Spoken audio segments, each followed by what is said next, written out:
So Anthony and I were having a conversation last Thursday about how we could help all these CDK dealers going through what they're going through right now. Right now, CDK is a partner of ours, and so we feel bad for what's going on with the dealers and CDK. Right. Yeah. And so what we did is we had a conversation, and then Anthony came up with an idea and said, "Hey, what if we had some manual service forms or some manual processes, some paper processes that we could provide customers? And wouldn't that be cool? Do you have any contacts?" And so by Friday morning, we had already put it together between the two of us. We Wow. had some raw forms. We sent it over to our marketing team. Our marketing team started working throughout the weekend to get those forms ready up on a website so people can download those. And it just happened that automotive news got wind of it. So when Anthony and I woke up on Saturday morning after making posts on LinkedIn and Facebook, between the two of us, we had 400 emails.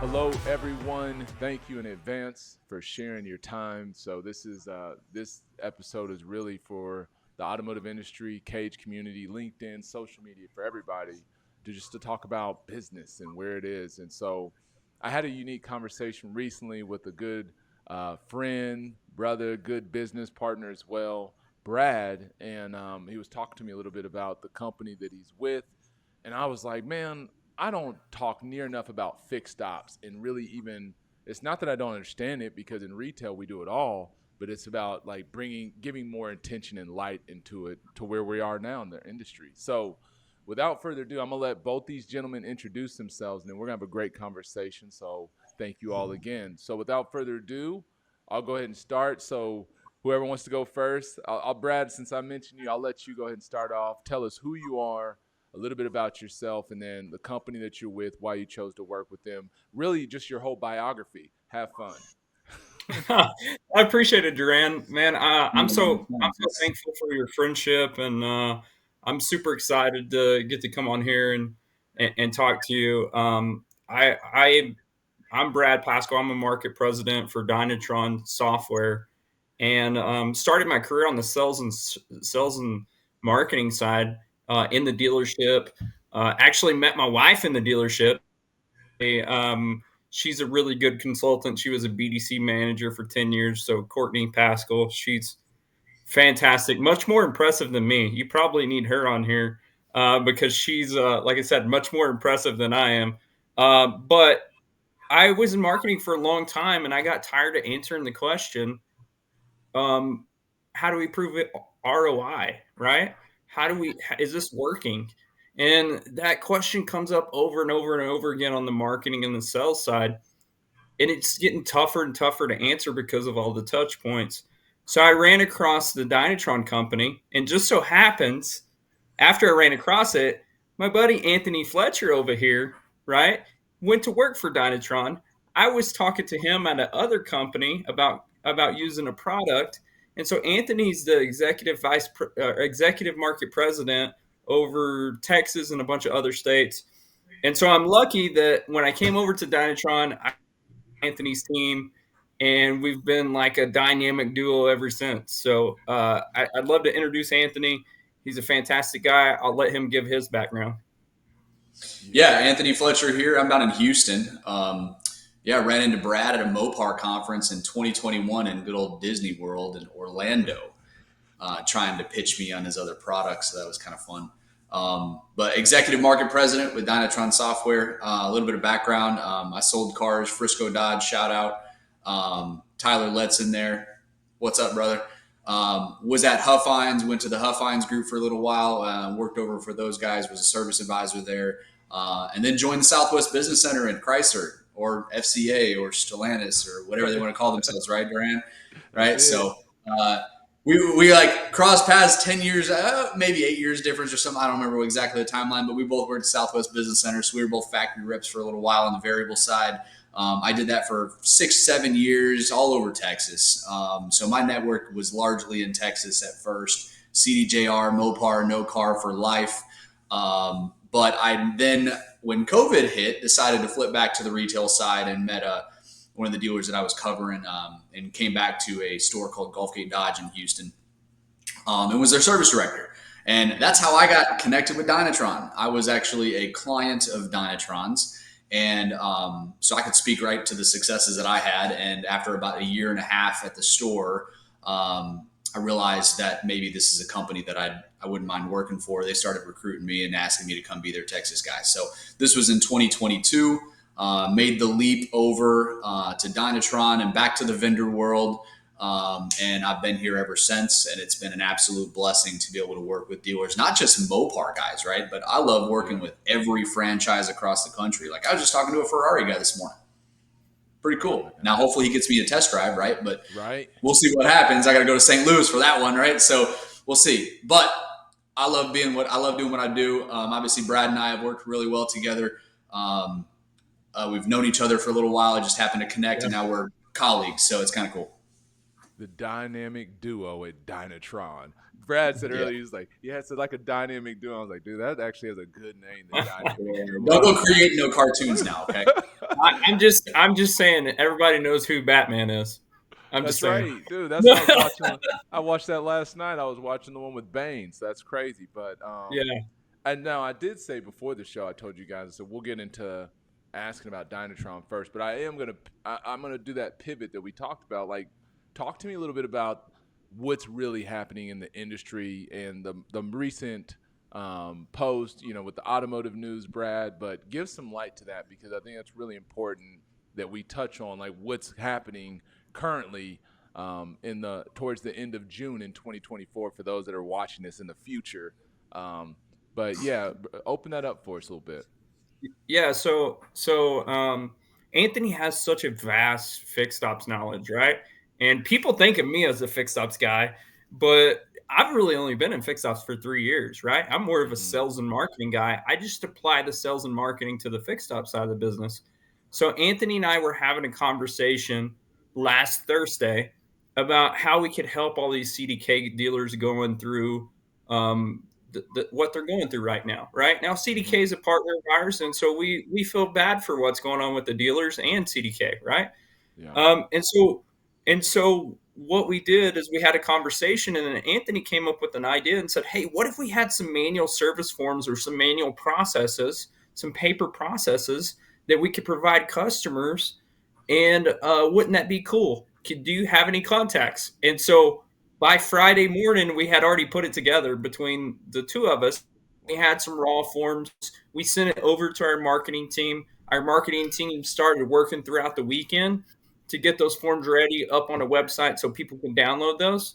And it just happened that automotive news got wind of it. So when Anthony and I woke up on Saturday morning after making posts on LinkedIn and Facebook, between the two of us, we had 400 emails.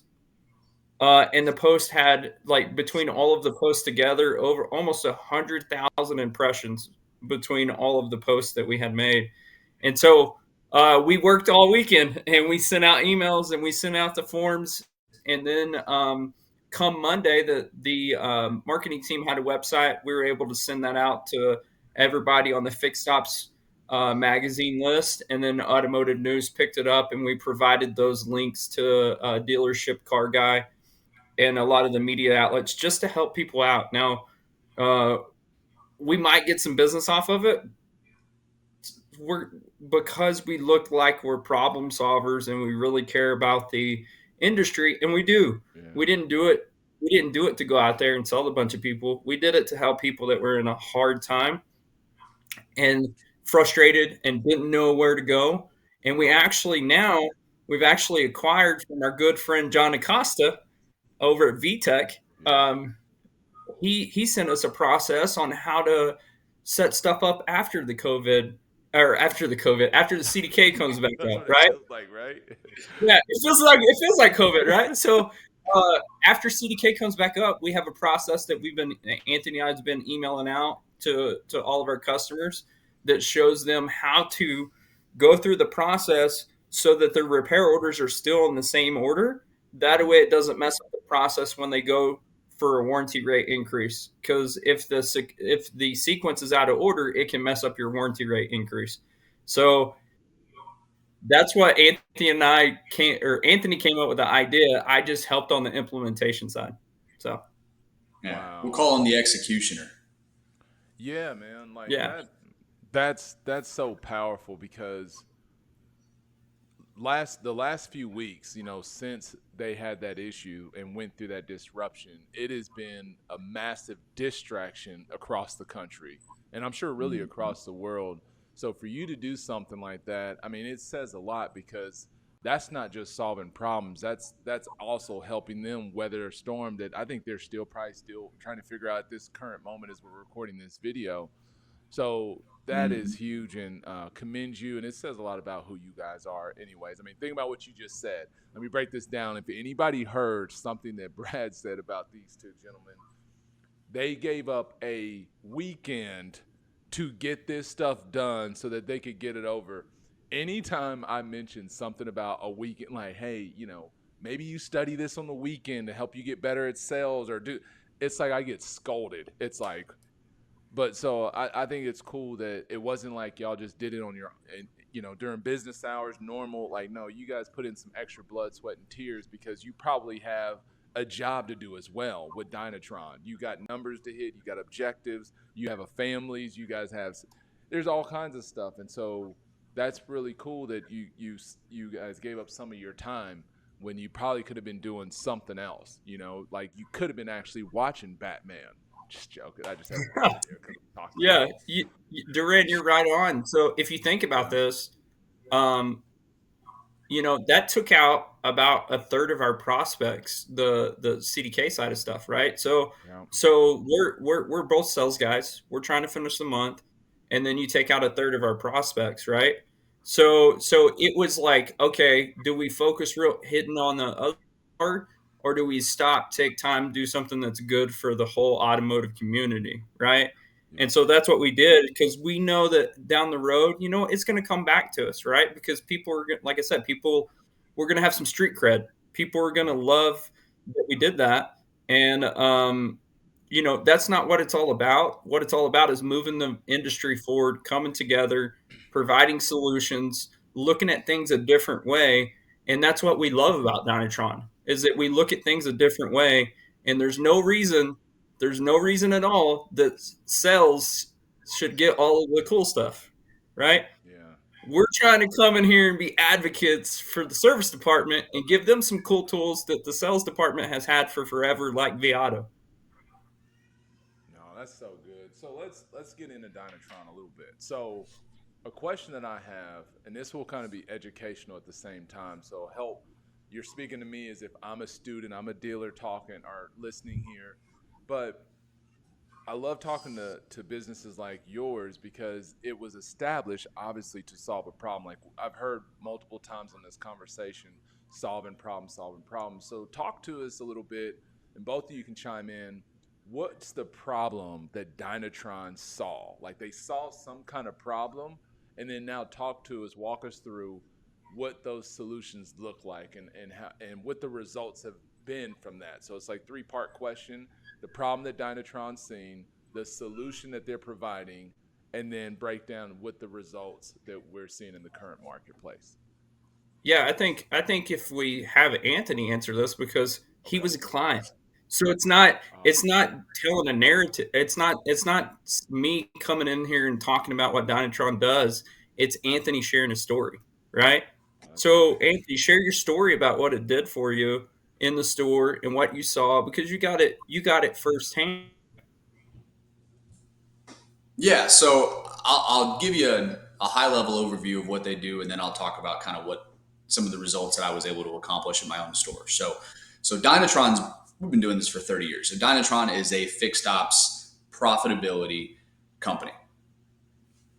We have a software that's incredible called EBIS, which is essentially like the Viato version of price optimization for used cars, but it's for fixed ops, right? So, or I'll expand it even further a little bit for people that aren't familiar with Viato or aren't even familiar with fixed operations. I mean, if you've ever bought a house and you've worked with a realtor, they use something called the MLS, right? The MLS is the transaction pricing hub for housing. And how do you find the most effective price point for your house? Well, you need to see transaction pricing in the market, right? And you don't want to overprice yourself and let that house sit on the lot or sit on the market forever, or you don't want to overprice your used car and then all of a sudden your days on lot skyrockets, right? Or you don't want to overprice yourself in service, continuing with that perception that customers already have that OEMs or the dealerships are the more expensive guys, right? The idea is let's find the most effective price point for every single service in your service department, bearing in mind what the average transaction pricing is in the market. So the idea is to see, all right, if we're transacting at a certain price point, I don't want to overprice myself in the market because then I'm naturally going to penetrate a lot less. So what we do is we have a industry kind of exclusive software tool that allows us to see transaction pricing in the market, same brand, similar geographic region. So if it's a CDJR store, you're paired against other CDJR stores. So it's kind of like a 20 group on steroids, right? So if anybody that's ever seen a composite for a 20 group, that's essentially what it is. But it's a digital version of it that you're sort and filter and do all these fun things with it. But what makes it work is that we pair you with a fixed ops coach, somebody behind the scenes that has the time to dive into the data, right? And I want to touch on that a little bit more because most fixed ops directors, service managers, parts managers, these guys are not typically in front of their computer all day. I mean, they are probably the busiest managers in the entire dealership, right? So yeah, you could give them a software tool. That's fantastic, right? But if they don't have the time to use it, it's a complete waste, right? So the idea is to pair them with a fixed ops coach that does all that heavy lifting research behind the scenes, finds that low-hanging fruit profit opportunity to help them optimize price across the board. So then when they meet with them once or twice a month for maybe 30 minutes, because everybody can set aside 30 minutes, right? Especially when it's a good amount of money. Yeah. Set aside 30 minutes to just intake what that coach is providing you. They're going to come to the table with actionable items for you that they found that oftentimes you don't have time to find. And that process right there typically generates a pretty sizable effective labor rate improvement, which is kind of like your per new unit retail or per used unit retail metric on the variable side, right? EOR is that for fixed, right? Yeah. So everybody's focused on EOR. Well, when you find an EOR lift, naturally you end up growing and improving your warranty rate opportunity, because that's the data set you use to submit for a big warranty rate increase. So what makes us kind of industry exclusive is that we're coaching on that EOR thing ahead of time to improve the data set before we submit for a big warranty rate increase, ultimately resulting in a much better lift. That result ends up being about a $250,000 profit lift on average. And we've got about 3,700 dealers nationwide currently using us for this program. So, and that was a number last week. So 3,700 dealers averaging 250 grand annually. And that's the cool part about it, is taking something that you can go, all right, I'm going to take a small amount of money and invest it into software that's going to generate on average a 20-time ROI in just 12 months. But get this, there's a 3-to-1 guarantee. We guarantee our results, which is the cool thing about it. It's no longer an expense. It's now an investment, right? So it's like, what else in the market does something like that? Like, what else in the market can quantifiably show you, to Brad's point earlier about marketing and being hard to quantify things sometimes, a 20-time ROI that we can quantify very easily, right? So it was easy for me to jump on board as a client because I needed that help, right? I'm on the service drive talking to my advisors, trying to help customers understand, what's going on with their vehicle and kind of being the liaison between the shop and the advisors. And then I'm talking to techs, or I'm doing payroll. I'm doing fixed ops guys are all over the place. Yep. And I didn't have time. I needed somebody to really help me behind the scenes with pricing, because most stores typically will call around and mystery shop the market. They might call 2 or 3 stores and figure out, hey, what's your door rate? And then they kind of just go, all right, here's a dart, throw it to the dartboard, and this is the number I'm going to use. That's typically about as much as people do, right? Yep. Imagine for a second, anybody that's out there listening that uses vAuto or is familiar, imagine not having vAuto. Think about that for a second. How much money would you be leaving on the table if you didn't have a tool to tell you what your price of car is for? Just shooting from the Imagine how much money you're probably leaving on the table for fixed, right? So that's the conversation. Dynatron crushed it for me. Like I walked in, they found me a $25 EOR lift in just 90 days. They jacked my warranty labor rate opportunity went up $40 the first submission. Then it went up $20 the year after that.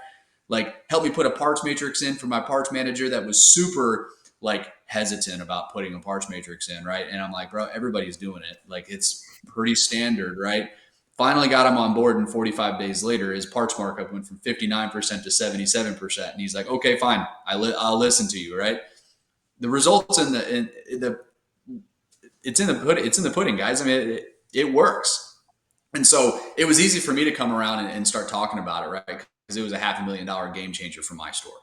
And so that's kind of what Dynatron does. That's our flagship program. We have some incredible things that we also do with Sell Smart, which is a service advisor training program. But our philosophy is kind of simple in that we want to price optimize first, right? You don't want to try to sell more of an unoptimized price, right? I think it's a little bit more difficult, right? Let's dial pricing in first, get that sweet spot found. The money we generated on that 250 grand, you can then invest a small portion of that into service advisor training with money that you didn't have before. And now the program just paid for itself, right? And Brad can talk a little bit more about our marketing stuff that we do as well. We have a Market Smart program as well, recall marketing and active customer stuff that Brad can probably speak a little bit more to because that's his area of expertise on the marketing side. But it's been a pretty incredible journey so far. And 2 years in, it is just incredible to see the growth in this company, the growth in fixed ops profitability, and the interest, even at the GM level, right? Yeah. Most guys didn't come from fixed. Most GMs walk into the GM office, they came from variable. I'd maybe put a number on it, 95% of them, right? You get a GM that came from fixed every once in a while, but most of them are so new to fixed. They're a little bit hesitant to talk about it, right? They don't know. And so I'm impressed to see how many GMs are jumping in, 2 feet into the fixed ops game to genuinely understand that side of the business. Because as you know, we've all seen variable is a bit of a roller coaster right now.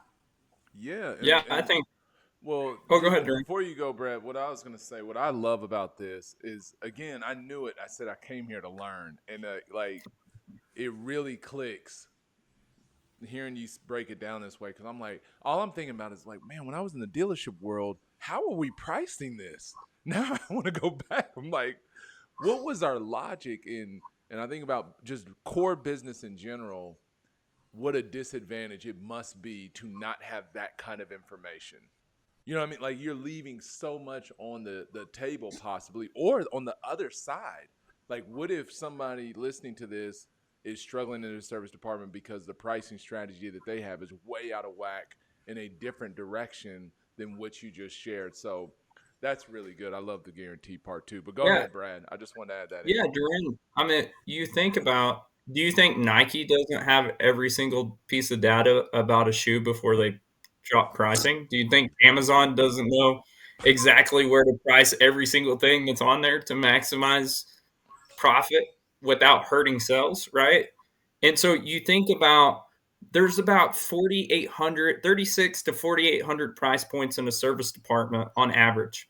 So Duran, if we go to a used car manager and we tell him he has to price 36 to 4,800 cars without Viato, that dude's quitting and going to another dealership. But there's an expectation that the service department pricing is already fine-tuned by every single service manager, and then it's almost impossible to do that and reevaluate it on a quarterly basis. The one thing that I like about Dynatron that got me here was that 3-to-1 guarantee. So I say if me, you, and Anthony, we're going. If we were back at NADA and we're going to the Bellagio and we got $100 and we're going to the blackjack table and we're guaranteed to make for every $100 we spend, but we might make 20 times that or $2,000. We're playing for 3 days, right? Maybe 4 days. Dude, that's the only time I'm gambling. That ain't no gamble. What are you talking about? There's an insurance policy. right? And so I've never seen another company that has an insurance policy um, in case they don't provide return on investment. And so that's really what got us here. I think about it like this, right? Is there's so many things in the service department that doesn't get attention because the service department, they don't always get brought in on the coolest tools. They don't always get brought in on the marketing side. We don't look at things from a sales perspective in the service department. I'll give you an example, okay? We have a class halfway through called Executive Workshop where we start to try to help some of those general managers answer that haven't been, or some of those general managers and other people that haven't been exposed to the service side as much. Mm-hmm. And one thing I learned in this class is, hey, Duran, if we ask any salesman in the nation what their job is, what would they say? I sell cars. I'm Okay. a car So salesman. they all have the same answer, right? Almost every single one of them. Now, Mm-hmm. if we ask any service advisor what their job is, what do you think they would say? I fix cars, I guess. No, you're gonna get It's a two different lot. answers. It's a You're gonna lot of say, "I different help stuff. people." You're gonna have people say, Yeah. "I write tickets." But their job is to sell the most precious commodity in the car business, which is technicians' time. That's their job. So why is it that every salesperson knows their job, but you get 10 different answers from all these advisors? It's because you have a set sales process. We know it. Let's go. We got build rapport, ask Mm-hmm. qualifying questions, No. vehicle. Meet and greet, fact find, presentation, demonstration, trial, close. Boom. Yeah, Let's yeah. roll. We know that. What's the process in the service departments? And Mm. this is the part where you hear crickets, right? Because most of them don't have a sales type process in the service department. And so that's one of the things that we help create in that class. And so, as the guy that's got to sit back and watch my dealership that I came out of go through this process, our whole product or our whole thing for that store, they made $440,000 last year in a Volkswagen store in the middle of Amarillo, Texas. So it was like 18 times what they paid us. It's insane to watch that. And so what I've been doing, which is a good thing, this is something for you, Duran. This is something for you that you and I haven't talked about. So every objection that I get one of our clients to record a video for and then put their contact information at the end. So if you're in a dealership and you're in the BDC and you run across objection, find a happy customer that'll record you a video, drop Facts. their information at the end, and guess what?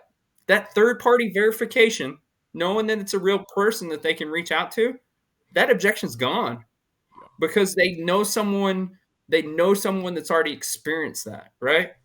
And so that's one thing that I pulled out of.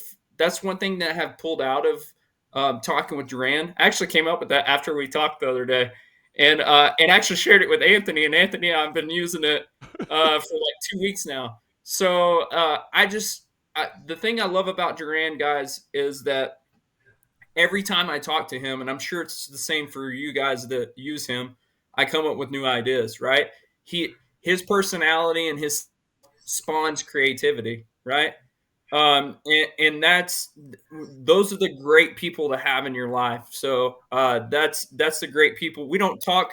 We might talk once or twice a quarter. But Yeah. every time we do, it goes in depth, and we spend 30, 40 minutes on the phone, and both of us come away with some ideas. So Oh, it's beautiful, and thank you, Brad, for that. But no, it's what's really cool is how connected all three of us are to different people. Like the fact that you know Vince. So Vince, if you're watching this, you did play a little part of who I am today. I'm just joking. Brad and I had a joke about that, but Southwest Business Center, Chrysler back in the day, it's really cool. And I do want to ask a question to go deeper on. Let's say a dealer is listening to this because I know there's probably some either within the cage community or non that's listening to this and like, dude, guys, I get it. My price is good. Like we're good on our fixed ops. You know, we've got a great absorption rate. Everything is great. talk to us about the marketing aspect, because I heard Anthony mention that a little bit. How does Yeah. the marketing piece with Dynatron work? Because I'm interested in hearing that. Well, there's a couple different pieces that we have, right? So one thing that we do is there's really different sorts of customers in the service department. It's quite a bit different than the sales side, right? Mm-hmm. So one program that we have is a recall program where we actually get 4 or 5 different sources for recalls, not just the OEM, and we actually get them in because what's the lowest cost of entry into a relationship? A recall because it's free, right? Oh, So that's the lowest cost of entry, right? It yeah. doesn't require anything on the customer side, right? Yeah. And so that's the cheapest way in all of automotive to create a relationship because it doesn't cost anything. Now, once you get those in, you want to have advisors and really good things that talk about things in safety, right? Because the main thing that they're selling is technicians' time in the form of safety, right? If Mm-hmm. you come in here and you go, hey, Duran, you know, these simple things they're just not safe. I don't want you driving around with your kids in the car. And if you know enough about that person, you can make those statements, right? You do those processes like we were talking about, meet and greet, build rapport. And if you're doing those things, it makes it easier for you to talk about what's going on, right? If there's a lady that's passionate about her dog, then you say, hey, I don't want you driving your dog around in this, right? Or I know you click if you see a seatbelt, a doggy seatbelt in the passenger seat, then right? Yep. So, or you see a child seat in the back, then too. So, or you see baseball equipment in the trunk, right? Or in the back of the truck, then relate even closer to people. Now, as far as the marketing goes, there's different sorts of customers. So we have new customers, we had defected customers that have went to either independent or another dealership, and then we have existing customers. So you have to Mm-hmm. market to those customers differently. And so we separate those out into buckets. We focus on the ones that, we want to love on the customers that we have, number one, right? Because we want to keep them. But we also want to focus on those customers that maybe went to somewhere else and try to bring those back in. And then we also want to acquire new customers, right? Yep. But the foundation for all of that is have your pricing optimized, maximize the traffic that you're coming in, that you have coming in already. And then we can work on additional traffic because it works so much better, right? So if we Mm-hmm. have the foundations, then everything it's like the BDC, right? We can do all the videos that we want, but if we don't have the fundamentals done, You they're not risk going to it. work, Mhm. Yep. right? So that's what we focus on the marketing side. There's some more technical parts of the strategy, but that's the high level. That's the high level. We have a fantastic external marketing team that drives traffic for customers. And as always, there's a guarantee on the marketing side. Almost everything that we do, there's a guarantee. So the reason why we're able to keep clients for so long is that if we see you're on one of our programs and there's a diminishing return, we move you to a different program to maximize the ROI. And so that's why our clients stay on average of 7 years, which is Wow. insane. So um, I mean, I've been in the industry for 12 years and been through 5 different DMSs and 3 different CRMs. People even major changes like that are hard to implement, right? That are a pain in the butt. They'll still make the change on a regular basis. So to have someone stay on for 7 years is not the norm in the industry. And the reason why we do that is because we really really take care of our customers. We have a fantastic reputation in the industry. We have great partnerships with places like NCM. Mm-hmm. We do a lot of data for all of their fixed ops, for all of their fixed ops 20 groups. So we have a major partnership with them, and we're very thankful. We have a lot of partnerships with the state organizations, and we have a lot of partnerships with all different sorts of companies across the board, like Bailey and WarCloud and Auto Recalls and different companies like that. So it's all about creating that community and finding those people that can support so that we can push the industry forward on the service side. Man, I love this so much, and thank you for breaking that down because that was so helpful. And I got one more question it's more of like a training standpoint with in the fixed ops area because you mentioned something that you did personally, and I heard you on the clubhouse call this morning on All Things Used Cars, David's room, and I was down there just listening, and you had already shared that, and I was like, oh, I love that because I encourage the BDC teams to do that as well, to get testimonials and reviews from, like, if it's a challenge credit store, like have a challenge credit person talk about how they actually got something by working with you instead of you talking about the banks.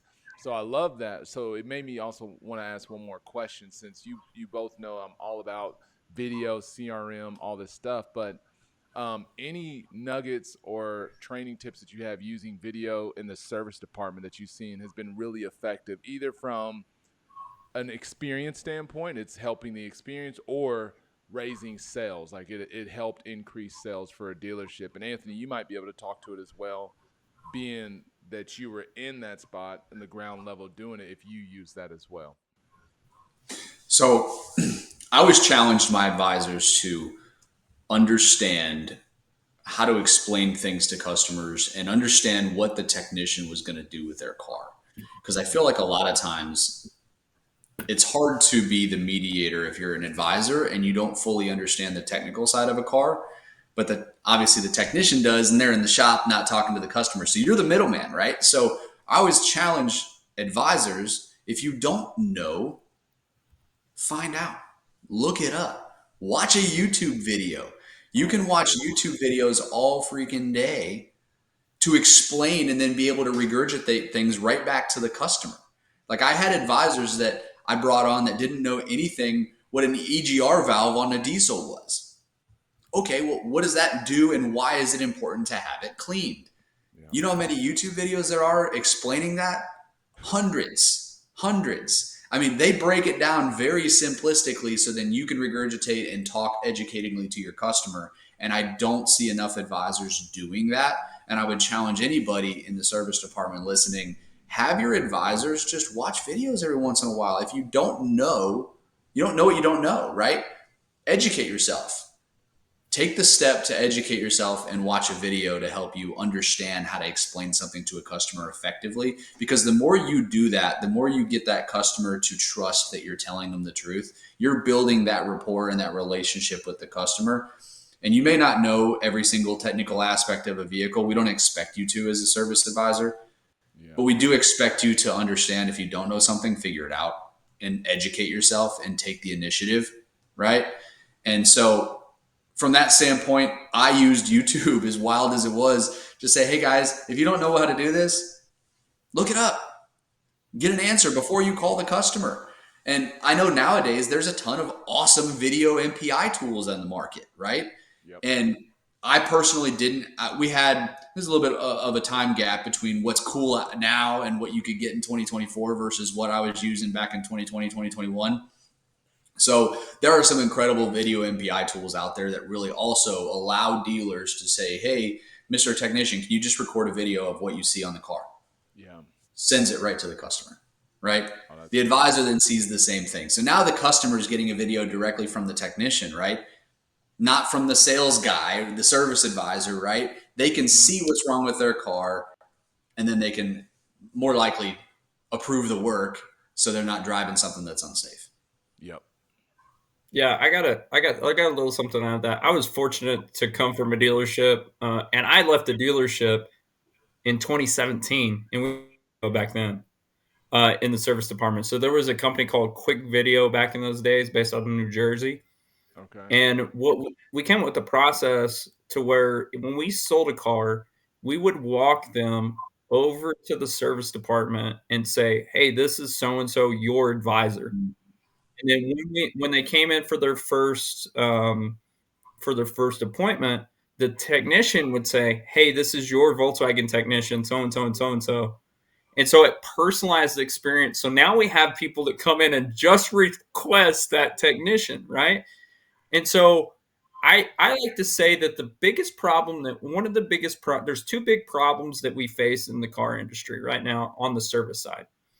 Number one is technicians, Mm-hmm. hiring and retaining technicians, which we have a way to help with that at Dynatron.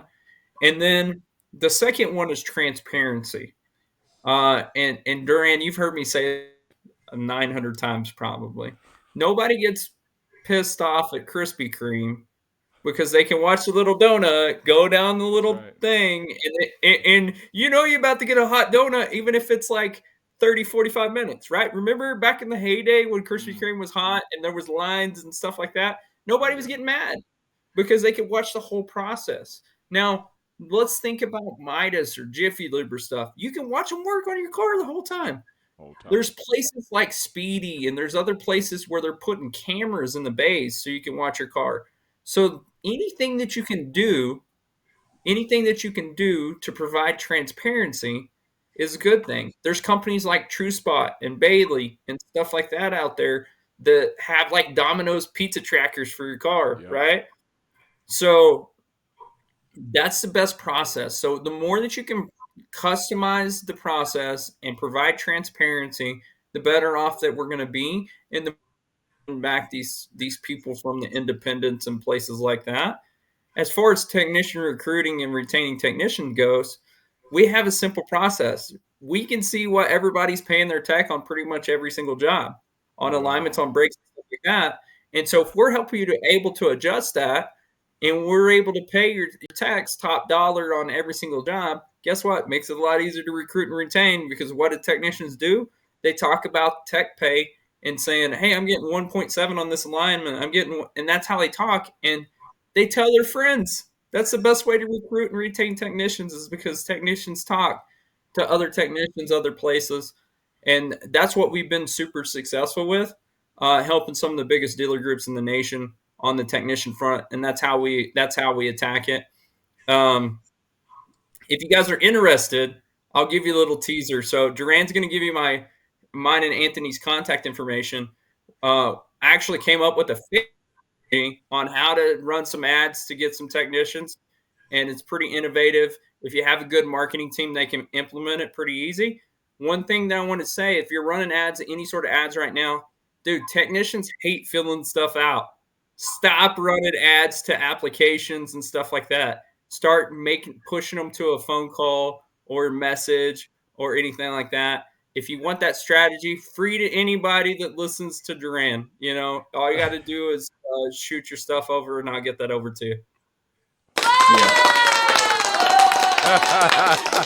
Nice. Yes. I want to expand a little bit on what Brad was just talking about too, with just transparency, right? Because bringing it full circle with Dynatron, having the transaction pricing that we would have available too, right? We could probably all agree on this phone call that perception of price in the market is that those independent shops are cheaper, right? Most consumers kind of feel that, right?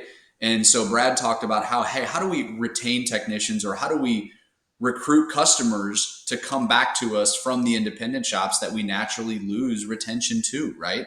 And a lot of that comes into play when we start mystery shopping them. Like, we will mystery shop them on a 90-day basis for anybody that's an independent shop that we obviously don't have DMS integration with, so we can't see the transaction pricing.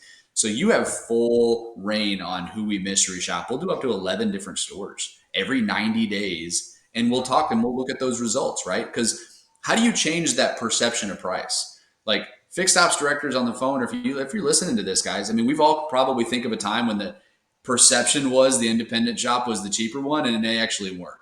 I mean, there are plenty of times the dealers have beat them on price, right? But most consumers don't understand that. So how do we retain more customers, right? Well, we mystery shop the independents consistently, not just a once a year, you call two stores and that's it, and then you just assume that the market never shifted around you, right? The market is shifting more often than you possibly think. So if you have that information, right? And then you have our information, and you have our transaction pricing, which is the average price a customer is saying yes to, right? If you start pricing yourself around that average price, like, I can speak to alignments easy. It's the easy one to talk about, right? I was at like 129.95 for an alignment. The average transaction price in the market was $127.05, like after discounting and stuff. So that's the average price a customer said yes to, the average price they paid, right? $129.95. What do you think happened to my penetration? Went right through the roof, right? Most stores, domestic, I'll speak CDJR because that's my experience, right? These customers aren't really all that loyal. I mean, they're the ones that are going to mystery shop the independents all day. You're not your Subarus, your Toyotas, those kinds of franchises that typically their culture and that is they're going to go back to the dealership more often, right? Yep. But when you have that pricing in the market, I was penetrating at 12% on an alignment when the market average is 4%, right? Well, what do you think that means? I mean, I'm retaining more customers. They're saying yes to that price. And how do you think it works when I go to try to sell them on something else? It becomes easier, right? Because their perception in their head is no longer that I'm overpriced. It's that I'm fair. Yep. And do you think that they're now thinking you're fair on those other price points that you're trying to sell them to? If it comes to a brake job or whatever, they may consider you in the future. And all we're asking for is that consideration, right? Most of them don't even consider going back to the OEM after that factory prepaid maintenance is gone, right? Yep.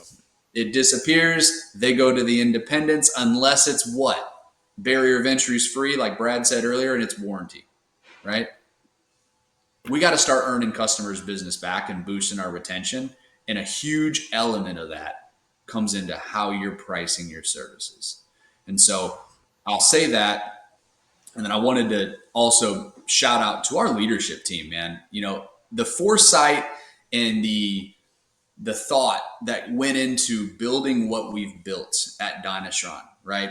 We've got Les Silver, who I've heard of people calling him the godfather of fixed ops, man.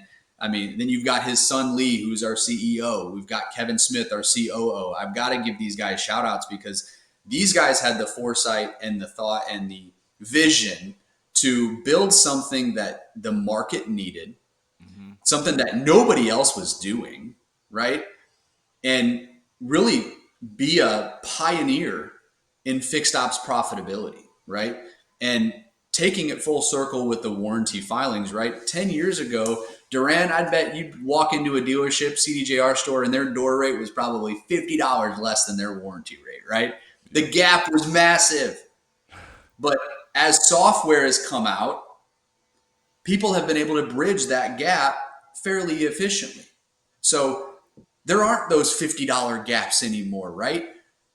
What I want to say with this is don't just assume that you're not going to be able to get a decent warranty labor rate increase because you've bridged that gap, right?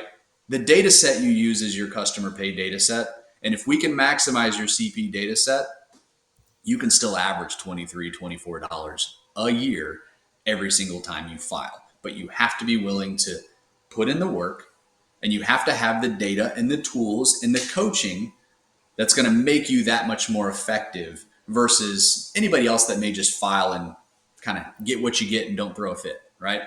So I'll leave it with that. I think the vision that they had was incredible to think of something that would be needed in the near future. And we are now in that future. That future is now.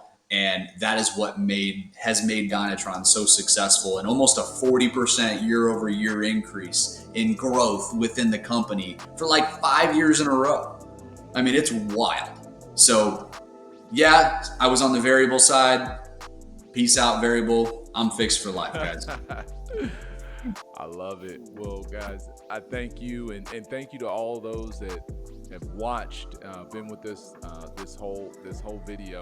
This is great. All I can think about is just transparency from the front all the way to the end. I see so many dealerships, and I'm this way too, where I push for so much transparency on the variable side, but the fixed ops transparency is just important, if not more. So thank you two gentlemen, Brad, Anthony, and the entire team over at Dynatron and that leadership team. You got two great leaders here. Thank you all. And then all your information will all be within this video too. So in the description below, community, you'll have their email addresses, contact. But thank you, gentlemen, so much. And until next time, you guys take care. Thanks, Duran. Thanks, guys. See you guys.